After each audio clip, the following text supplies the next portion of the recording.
খুব তাড়াতাড়ি বলিউডে দারুণ একটি মুভি রিলিজ হতে চলেছে। মুভিটির নাম চন্দু চ্যাম্পিয়ন।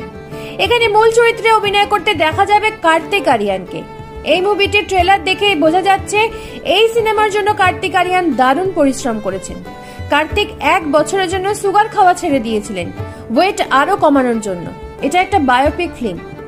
শ্রী মুরলীকান্ত পেটকারের জীবনী এই সিনেমায় রয়েছে। বজরঙ্গি ভাইজান, একথা টাইগার, 83 মুভির ডাইরেক্টর এই সিনেমাটির পরিচালক। হ্যাঁ, আমি কবির খানের কথাই বলছি। এমন কিছু গল্প থাকে যা আমরা আগে কখনো শুনিনি। কিছু সিনেমা মানুষকে মোটিভেট করে। সেই রকম মুরলীকান্ত স্যার, যাকে নিয়ে এই বায়োপিক তৈরি হয়েছে, তিনি শুধু মিলিটারির এক জওয়ান ছিলেন না। দেশের জন্য যুদ্ধ করতে গিয়ে তার শরীরে 9টা গুলি লাগে, কিন্তু তাও তিনি জীবনের সাথে লড়তে গিয়ে হেরে যাননি। উনি অলিম্পিকেও গোল্ড মেডেলিস্ট ছিলেন।